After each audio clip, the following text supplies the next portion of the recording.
Саламатсыздарбы? Эфирде кайрадан маанилүү маек. Бүгүн бизде конокто өлкө башчысынын кеңешчиси Султан Раев. Биз менен болуңуздар.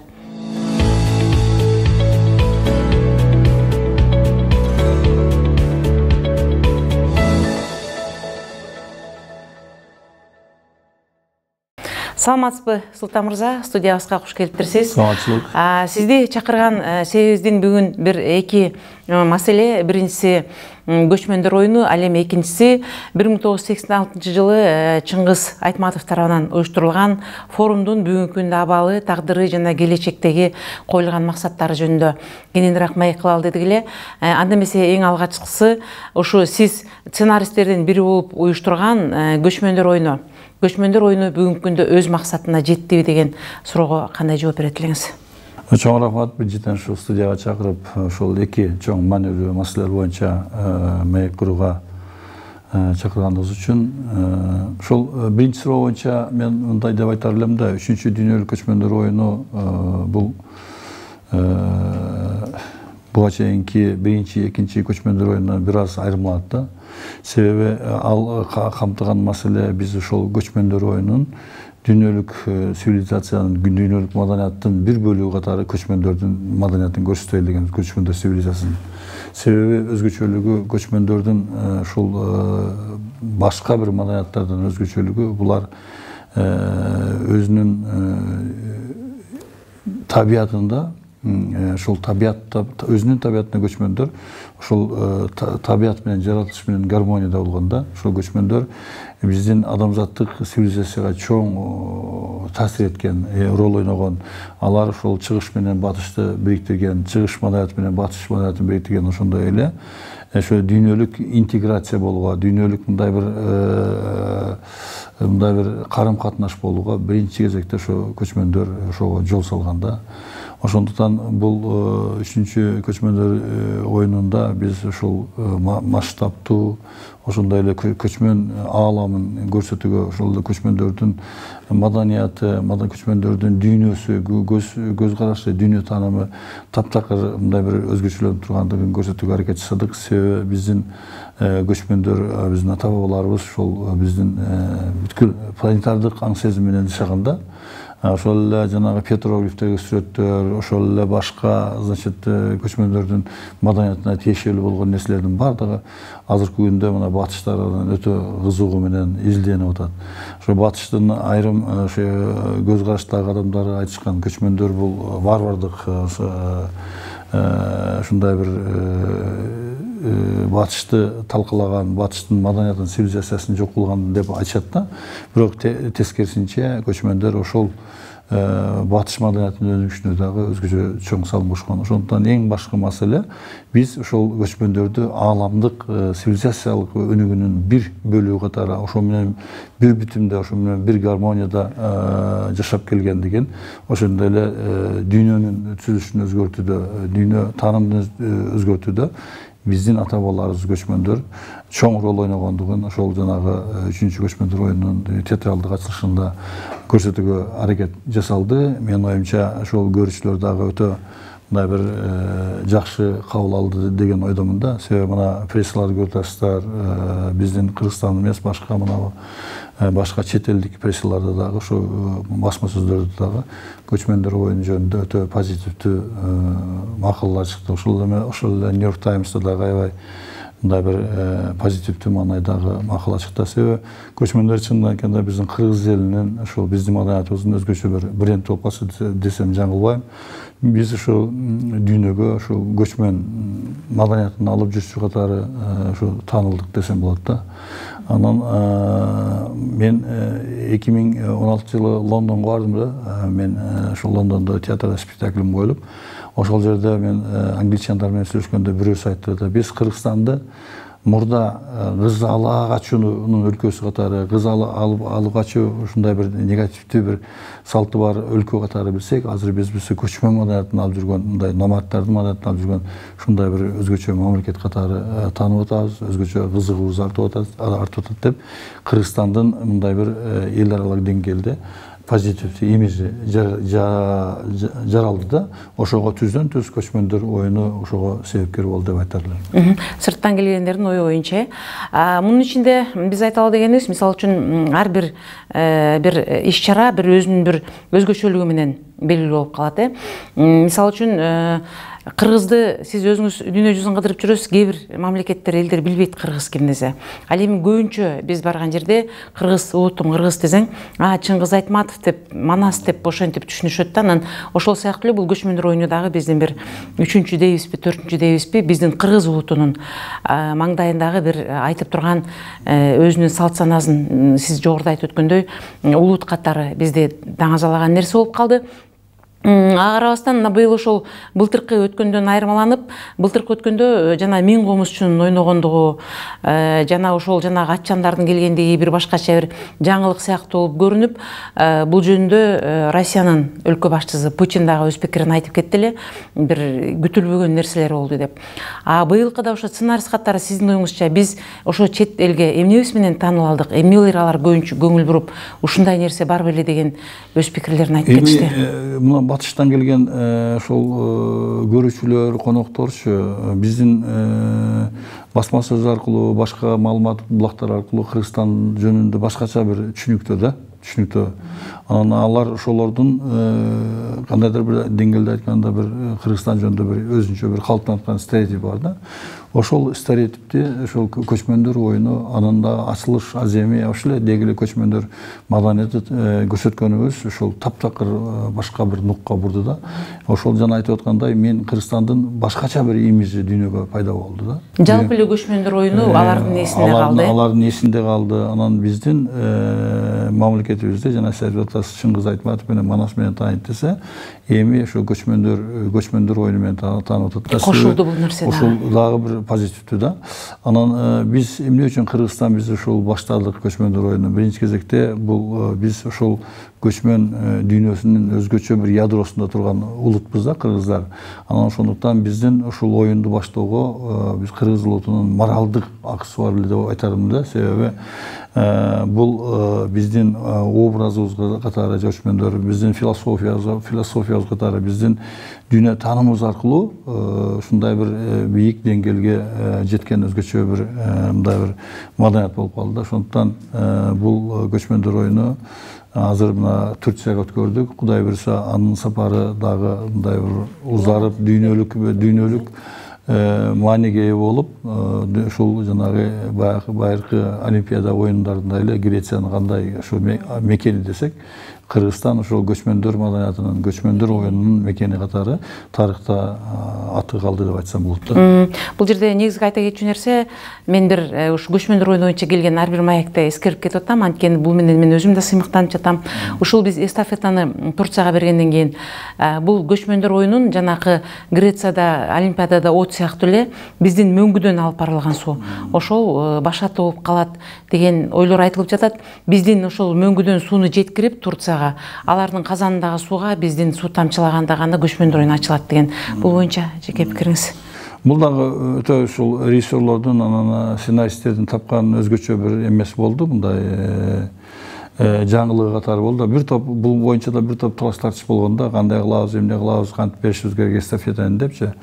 Эми мөңгү деген чокуда, эң бийик чоку, андан өткөн бийик нерсе жок.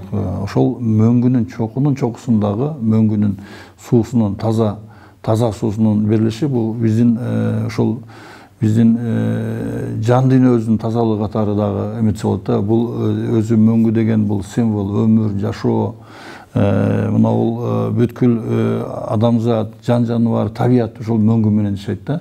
Ошондуктан бул символ, мисалы үчүн от кандай болсо, гректердин от символу, от дагы чоң символ да бизде, а суу дагы, мөңгү дагы ошондой символ. Дүйнөнү азыр сактап келаткан нерсе, ошо адамзат сактап келаткан нерсе чындыгында айтканда мөңгүнүн суусу. Ошондуктан мунун дагы өзгөчө мындай бир терең символикалык мааниси бар да. Бул азырынча ушинтип айтылып жатат, мүмкүн бара-бара биздин урпактарга бул мындан да бир чоң, бир башкача маанисин бере турган нерсе болуп калат. Анда биздин экинчи темабыз бул ушул быйыл биз белгилеп жаткан Чыңгыз Айтматовдун 90 жылдыгына карата. Менимче бул бир эле биздин мамлекет эмес, кошуна мамлекеттер дагы ошо бизге кошуна болуп калганына сыймыктанып, ошол Айтматовдун мамлекетине кошуна болуп калганына сыймыктанып, өз өлкөлөрүндө бизден да көбүрөөк иш-чараларды өткөрүп жатат десек жаңылбайбыз. Ошол 1986 жылы Айтматов тарабынан Ысык көл форуму деп түзүлгөн. Ошол убакта Айтматовдун суйурматыбы же чындыгында эле биздин берметибизди көргүлөрү келгенби бир топ өлкөдөн сыйлуу урматтуу кишилер келип катышып, абдан эле бир чоң нерсе болду эле. Эмнегедир жазуучунун көз өткөндөн кийин дейбизби же ага чейин делеби бул форумдун изи сууп бараткандай болуп жатат. Бүгүнкү күндүн абалы кандай? Эми туура айттыңыз, 1986 жылы ошол Чыңгыз Айтматовдун демилгеси менен Ысык көл форуму, интеллектуалдардын Ысык көл форуму өткөн да. Бул өткөн мезгили дагы өтө бир чоң бир тарыхый кырдаалга түшүп келет. 86 жылдары дүйнөдө башкача бир ой жүгүртүүнүн, башкача бир дүйнө таанымдын бир мындай бир системасы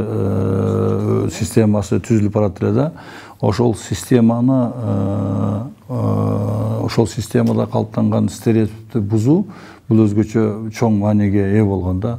Анан кийин Чыңгыз Айтматов ошол башында туруп Ысык көл форумунун дүйнөлүк эң мыкты интеллектуалдарын, дүйнөнүн каймактарын, ошол философия, башка илим чөйрөсүндө, ошондой эле адабият, искусстводогу эң мыкты көрүнүктүү адамдардын башын бириктирип, ошол Ысык көл форумун өткөрүшү өзгөчө жаңылык болгон да, өзгөчө жаңылык болгон. Себеби ушул 86 жылы биздин совет системасы дагы кандайдыр бир айтканда бул өзүнүн кризистик бир чокусуна жеткен эле да. Ошондо дүйнөдө ойлоонун системалары, дүйнөлөрдүн түзүлүш системасынын бузулуш, ошондой бир мындай бир дүйнөлүк бир деградация эмеге киреткан болчу да, чоң. Анан ошондуктан ушул жерде ошо Ысык көл форуму өзгөчө чоң роль ойногон. Биз азырга чейин ушу Ысык көл форумуна тарыхый маанисине баа бере элекпиз, тарыхый, философиялык, социалдык, саясий маанисине баа бере элекпиз.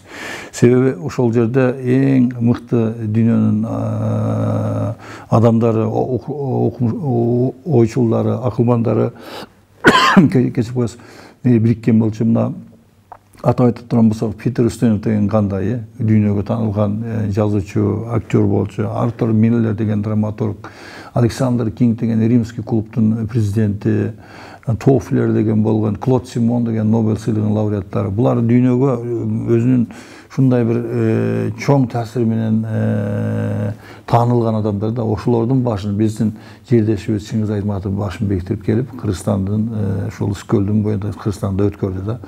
Ошол жерде бир айта турган нерсе, ана биз айтабыз, совет системасы ыдырады, таркады дейбиз. Анан башка социализм, эки лагерь бири менен карама каршы лагерь талкууланды дейбиз да. Ошонун негизги өзөктүү маселелери эмне эле? Мен айтар элем, эң өзөктүү маселелерин ошо мен дагы көргөм, биринчи Ысык көл форумуна ишине катышып, мен дагы мындай катышуучу болбосом дагы мындай эме болуп, ошол жыйындарына катышканмын да. Ошол жерде чоң маселелер айтылган. Ошол жерде кайра куруу маселеси, кайра куруу, айкындуулук, гласность деген, ошондой эле адам укугуна байланыштуу, ошондой эле значит сөз эркиндигине байланыштуу маселелер айтылган да. Ошондой эле мындай бир башкача бир жаңычылдыктын мындай бир системасы талап кылынып аткандыгын, ошондой эле дүйнө ошого муктаждыгы бар экендигин ушул Ысык көл форумуна катышкандар айтышкан да. Анан ошондон кийин 86 жылдан кийин бизде деле кайра куруу башка деген нерсе башталбадыбы? Ошол бул Ысык көл форуму, Айтматов форуму мындайча айтканда дүйнөнү өзгөрткөн форум болгон.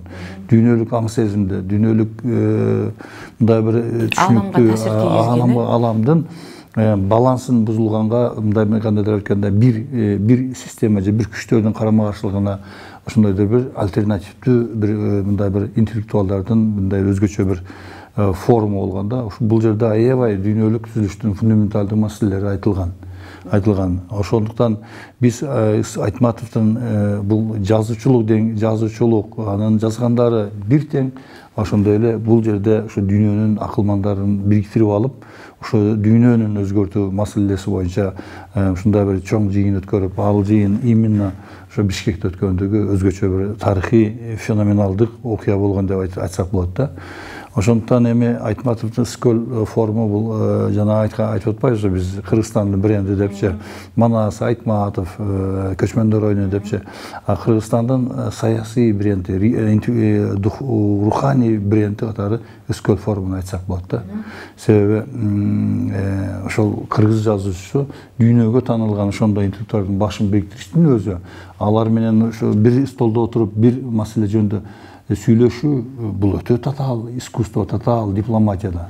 Ошону менен бирге катарда эле булар бизге келген ошол Александр Кинг, башка жана футурологдор, жанагы башка түшүнүктөгүлөр, Олвен, Тофлер дегендер таптакыр башка түшүнүктөгү, башка бир ойду алып жүрүүчүлөр болгондо, ошол карама каршылыктуу ойду алып жүргөн адамдар деле бир эмеге биригип, Айтматовдун шенесине биригип, ошондо мындай бир жалпы бир дүйнөнүн идеологиясын иштеп чыккан деп айтсам болот да. Ошондуктан Айтматовдун ошо дүйнөнү өзгөртүүдөгү эң чоң салымы катары айтса болот Скөл форуму. Бирок эми сиз айткандай кийинки жылдары Чыңгыз Тороковичтин көз өткөндөн кийин бул форумдун иши бир топ солгундай түшкөндүгү чындык, ал туура айтып атасыз. Анан ал баш аягы азыркы мезгилге чейин ошол 4 жолу өттү да, 4 жолу өттү. Биз Кыргызстанда эле эмес, башка мамлекеттерде деле өттү, аймактарындачы. Бирок алар, мисалы үчүн Испанияда өттү, башка жерлерде өттү. Бирок ал форум локалдык гана мааниге болгондо, ошол эле Испанияда, ошол жерде эле эме алган. Эми биздин мынау 4 октябрдан 7 октябрга чейин өткөрүп аткан Скөл форуму ошол Айтматовдун ойлорунун, идеяларын уландысы катары, ошол айтылган ойлордун материализация болушу катары кабыл алса болот да. Анан бул жерде дагы көптөгөн ушул 60тан ашуун мамлекеттин өкүлдөрү келатат. Эми булар жаңы формациядагы адамдар да, башка мына арадан канча жыл өттү? 20 жылдан ашуун өттү турабы? Ошол жаңы башкача азыр эми ар бир мезгилдин өзүнүн эмелери бар да, тиги өзүнүн пульсун сезген адамдар бар да. Ошолор азыр келип чогулат. Биз ошол форумду биз Чыңгыз Айтматов жана азыркы доордун чакырыктары деп койдук да. Себеби Айтматов башын бириктирген интеллектуалдардын тушунда дүйнөнүн башка чакырыктары болчу да, башка маанидеги, башка системалуу мындай чакырыктар болсо, азыр биздин дүйнөбүздө өтө татаал чакырыктар пайда болуп атат да, көрүп атасыз да. Көптөгөн нерселер болуп атат. Мына значит, терроризм маселеси болуп атат, анан кийин экстремизм маселеси болуп атат. Бир маданияттын, бир цивилизациянын экинчи бир цивилизацияга таасир этүүсү же басынтысу, маданияттардын кагылышы, цивилизациянын кагылышы ушундай фондо болуп атпайбы? Ошондуктан азыркы эмеде ошо Айтматовдун идеясы бул өзүнүн өлбөс өчпөстүгүн дагы бир жолу көрсөтүп атат да. Ошондуктан биз айтар элек, Айтматов көтөргөн идеяга, Айтматов көтөргөн ойго, Айтматов айткан ушундай бир келечектүү мындай бир концепттерге эч качан альтернатива болбойт. Ошондуктан бул форум ошол айтылган нерсени мындан ары да улап кетет да. Бул жерде бул форумга бир гана адабият, маданият, искусство чеберлери эмес, ошондой эле окумуштуулар, философтор, табигый илимдердин адистери, мурдагы чоң саясатчылар, экс-президенттер катышат да. Менин оюмча ушул Айтматов жана азыркы доордун чакырыктары деген темадагы форумда, ошонун алкагында дебаттарда, дискуссияларда дагы бир топ мындай бир жаңы ойлор айтылат деп. Албетте бул интеллектуалдардын ушул форум ачылар алдында, ачылышында биздин өлкөбүздүн президенти Сооронбай Жээнбеков чыгып сүйлөйт. Ошондой эле бир топ, значит, расмий адамдар да сүйлөйт. Андан кийин биз ушул расмий ачылышы ошо Бишкек мамлекеттик резиденцияда өтөт. Калган секциялык иштердин бардыгы Ысыкөлдө чолбонда Ысыкөл жерде. Сөзүңүз каралжы, чындыгында эле бул абдан жакшы нерсе болуп атыптыр.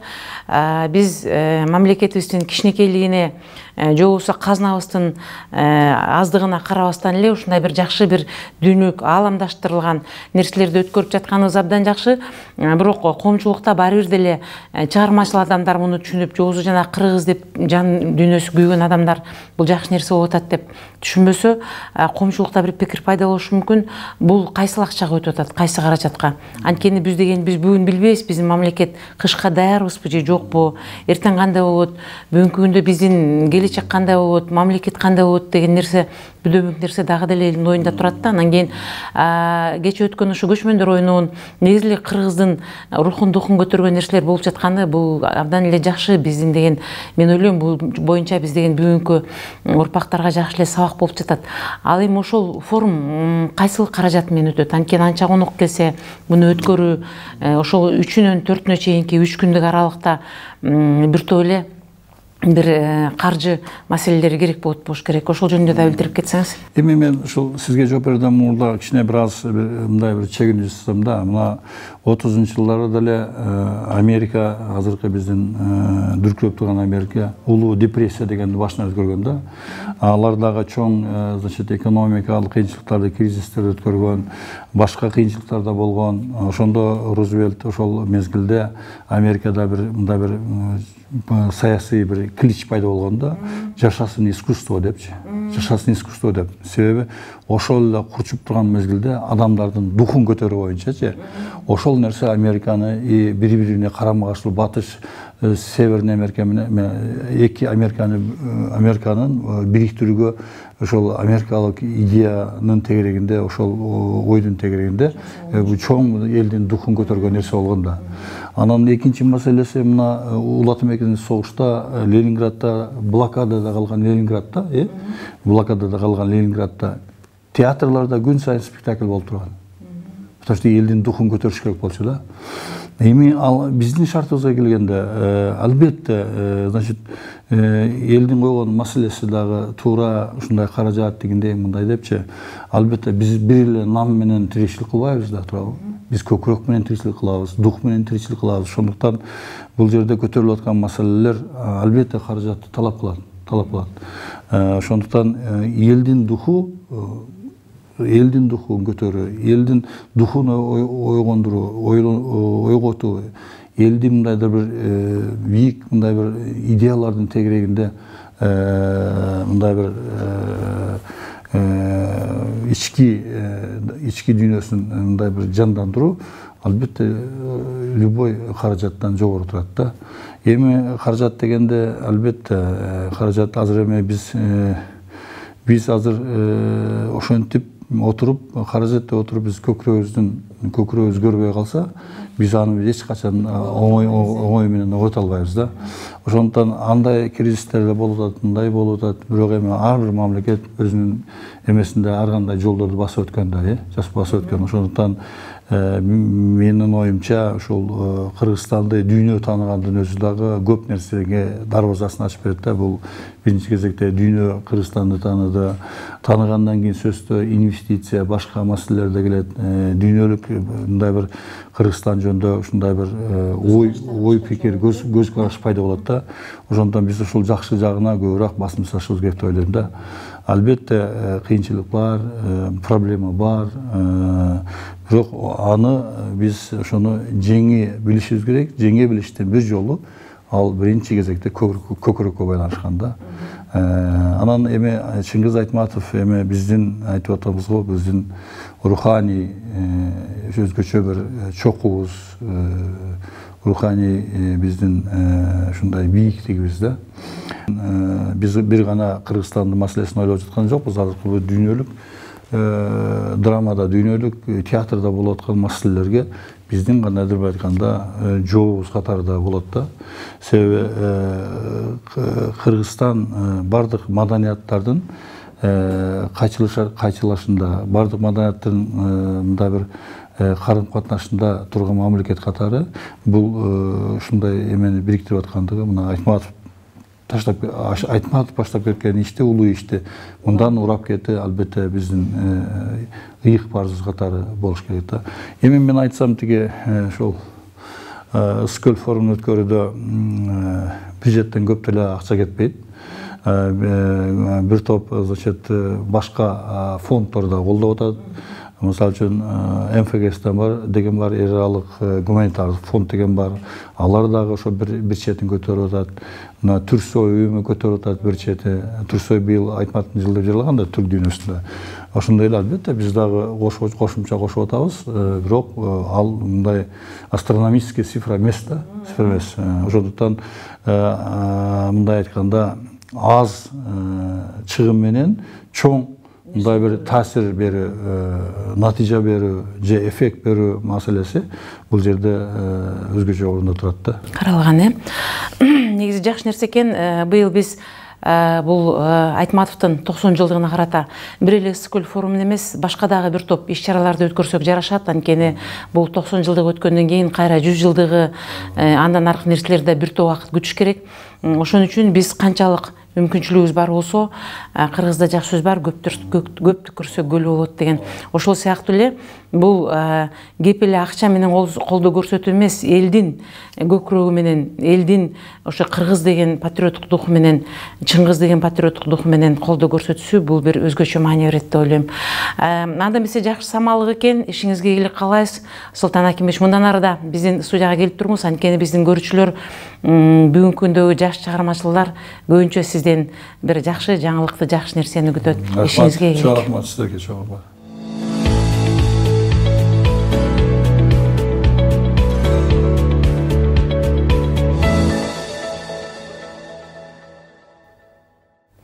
Ушуну менен маанилүү маегибиз соңуна чыкты. Сиздерге бүгүн өлкө башчысынын кеңешчиси Султан Раев келип маек куруп берди. Берүүнү мен Үмүт Мукамбетова алып бардым. Кайрадан кездешкенче саламатта болуңуздар.